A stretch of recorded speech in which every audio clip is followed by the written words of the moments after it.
Shame doesn't say I made a mistake. Shame says I am the mistake. And that difference changes identity. Shame is one of the lowest and heaviest emotional states a person can experience,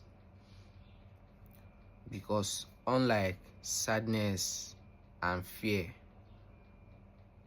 shame doesn't just target behavior, it targets identity.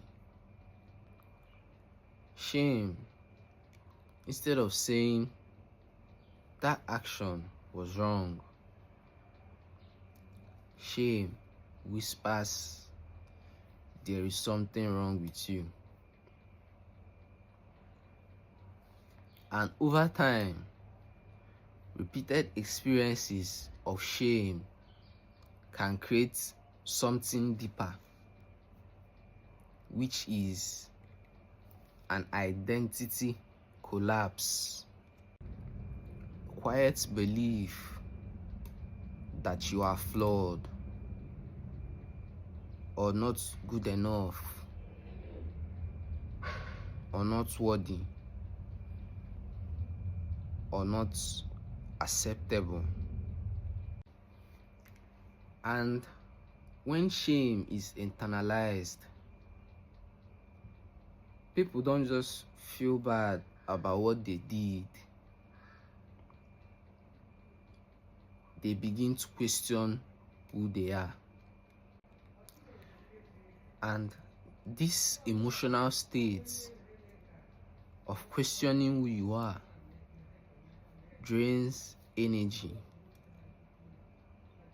reduces motivation, weakens confidence generally, because your brain begins operating from a survival position and it judges: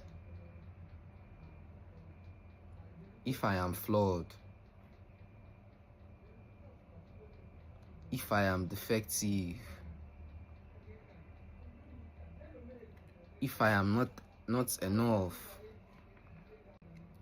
And then every conversation begins to feel risky, because you find yourself saying things that the people or the person you are interacting with wants to hear, because you are trying not to appear as ashamed or as a bad person in their eye.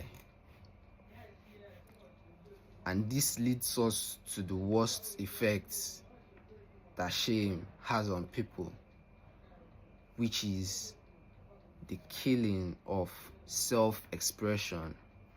Because then, since you are ashamed of yourself, it simply means expressing yourself will begin to feel unsafe. And due to the weakened confidence, opportunities begins to feel threatening.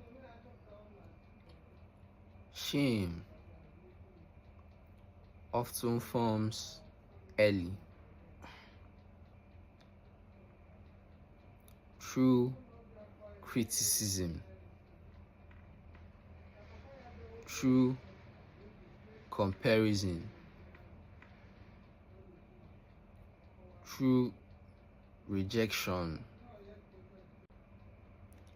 through environments where mistakes were met with humiliation instead of guidance.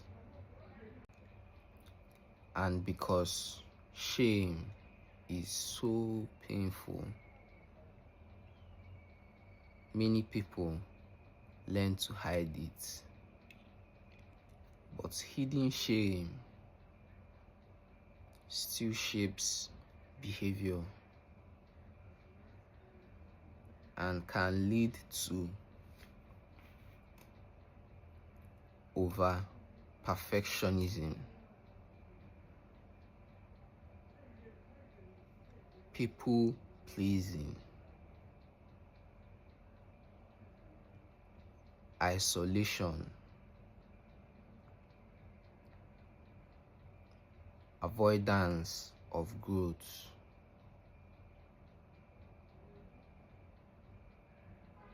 self-sabotage. And not because the person lacks the ability, but because deep down they may already believe that they are broken. And this is why shame is so powerful. It doesn't just influence what you do, it influences what you believe you deserve. And when shame stays unexamined, it can quietly shape an entire identity. But here is something important. Shame is just an emotional state, not a definition of who you are. Shame is learned or hard, and something that was learned or hard can be unlearned or unheard. Awareness is the beginning of separating identity from emotion, because you are not your worst moments, you are not your past mistakes, and you are not fundamentally flawed. Shame says there is something wrong with me, but there is another emotion that sounds similar and is often confused with shame, and that is guilt. Where shame attacks identity, guilt focuses on behavior. And when guilt becomes intense or unresolved, it leads to something different, which is behavior-based punishments. In the next episode, we will explore guilt, how it shapes actions, and how people unconsciously punish themselves long after a mistake has passed.